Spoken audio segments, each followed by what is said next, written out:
Fourth here, this is the nursing care which needs during the PPH postpartum period में हम as a nurse how we can care.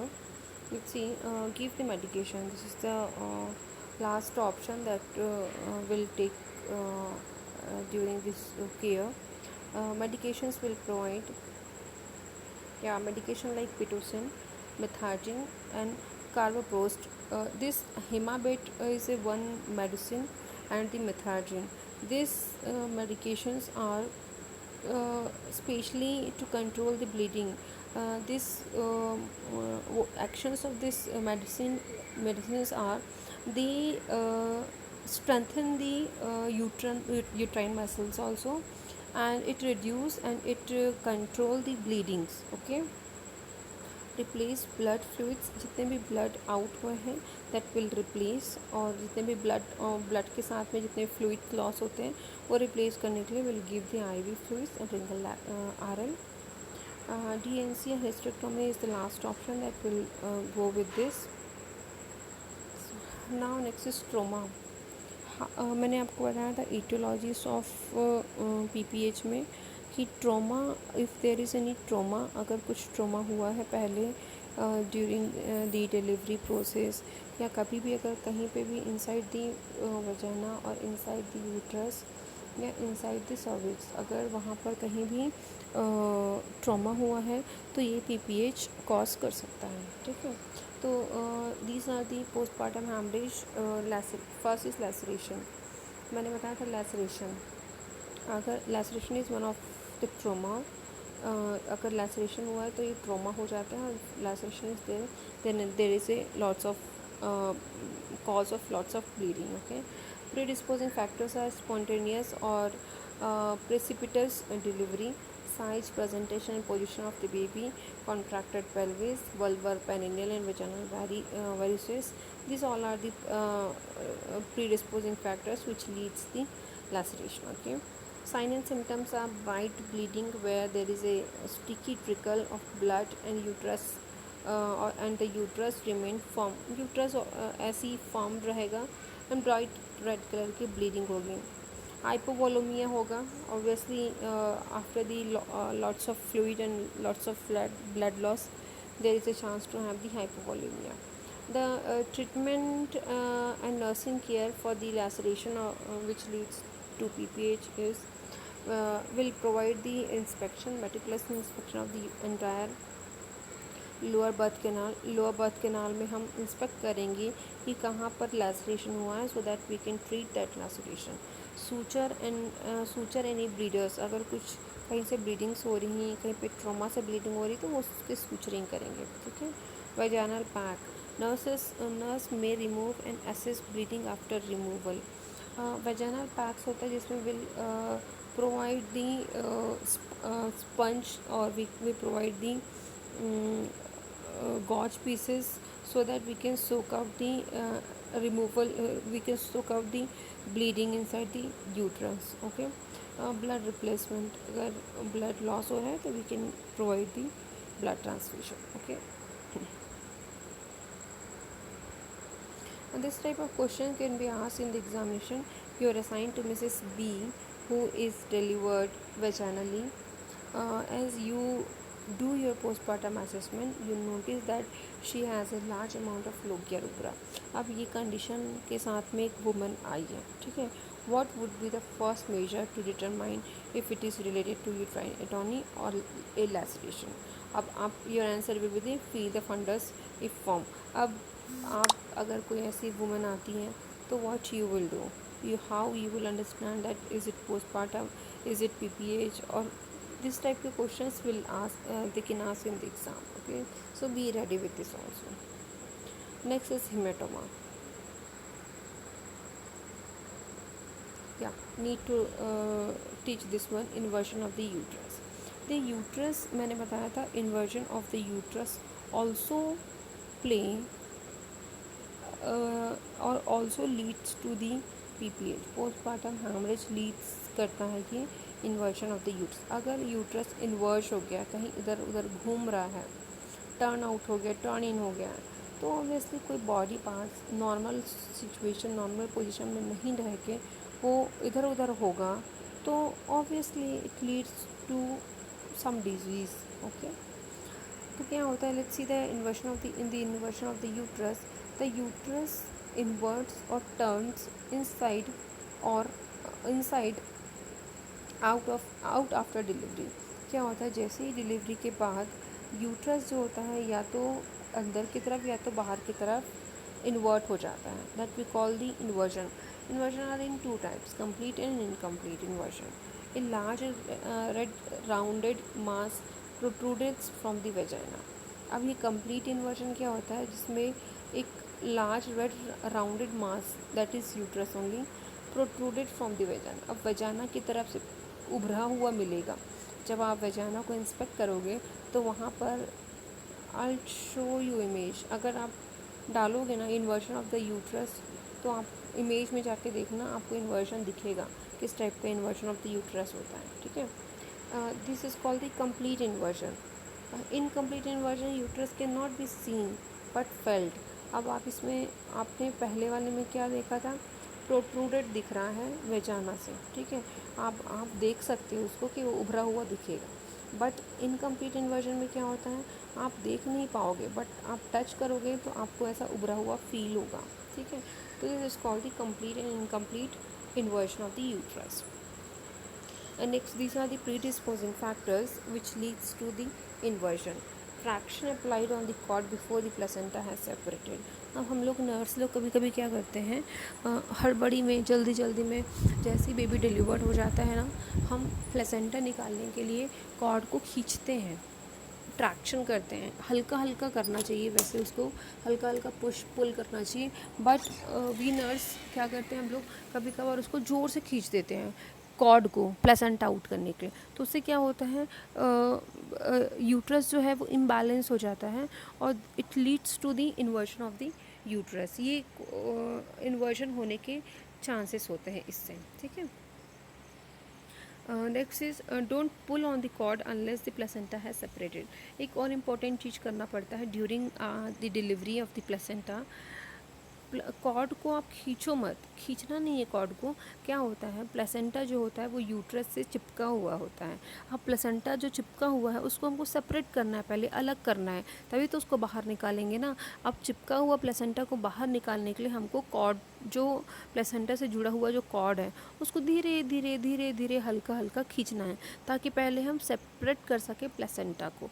और जैसे ही placenta separate हो जाएगा उसके बाद हम उसको पुल करके ट्रैक्शन करके निकालेंगे बाहर। ठीक है, अगर आप अचानक से खींच दोगे तो क्या होगा, चिपकी हुई चीज़ अचानक से निकलेगी तो ज़्यादा ब्लीडिंग होगा। और कई बार क्या होता है, अगर अचानक से खींचोगे ना तो कोई चीज़ प्लेसेंटा के कुछ चीज़ ऊपर चिपके रह सकते हैं, प्रॉपर सेपरेट नहीं होते हैं, तो क्या होगा, ये ultimately it leads to PPH. बहुत कुछ ना कुछ बीट्स अंदर रह जाएंगे तो ऑब्वियसली पीपीएच होगा। इनकरेक्ट ट्रैक्शन, वही मैंने बताया था, इनकरेक्ट ट्रैक्शन। अगर इनकरेक्टली आप ट्रैक्शन कर रहे हो, कहीं से भी खींच रहे हो, कुछ भी प्रेशर कर रहे हो, pressure apply to the fundus when the uterus is flaccid. कब प्रेशर अप्लाई करना है, कब नहीं करना है, that you have to understand.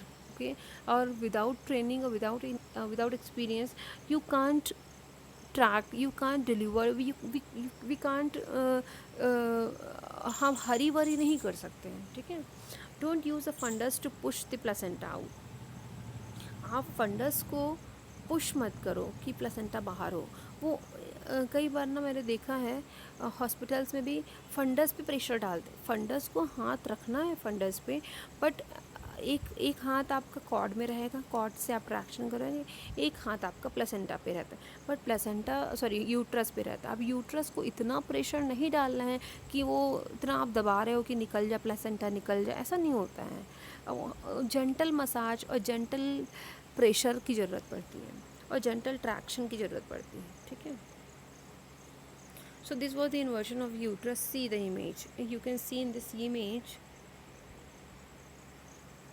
yeah, this is the placenta. ठीक है, which is situated in the uterus. ठीक है, यूट्रस से चिपका हुआ है, मैंने बताया था। Traction on the cord start the uterus to invert. अब आप ये है अब ये है कॉर्ड, ठीक है।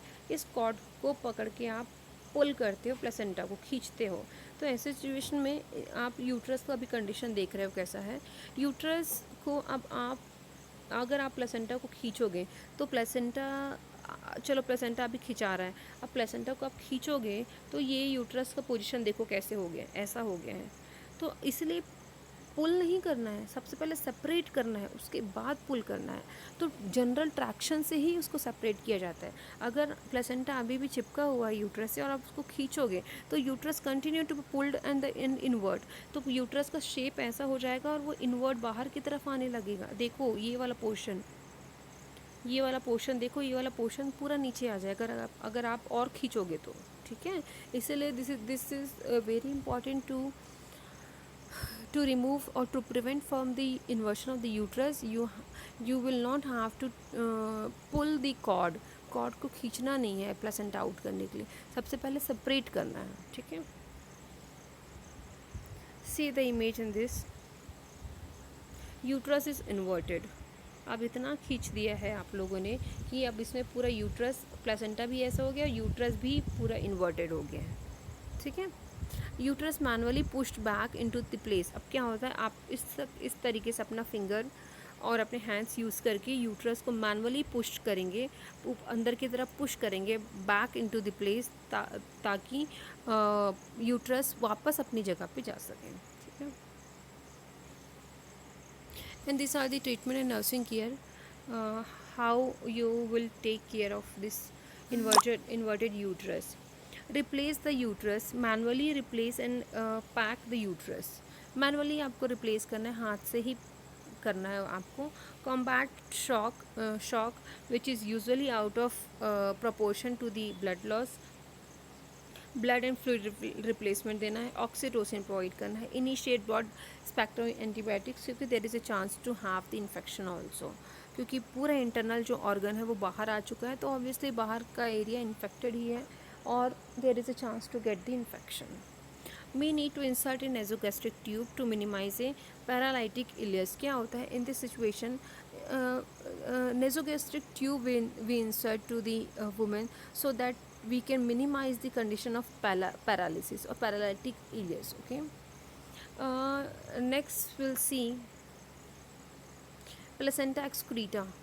These are also the causes of late postpartum. I'll teach you the placenta excreta.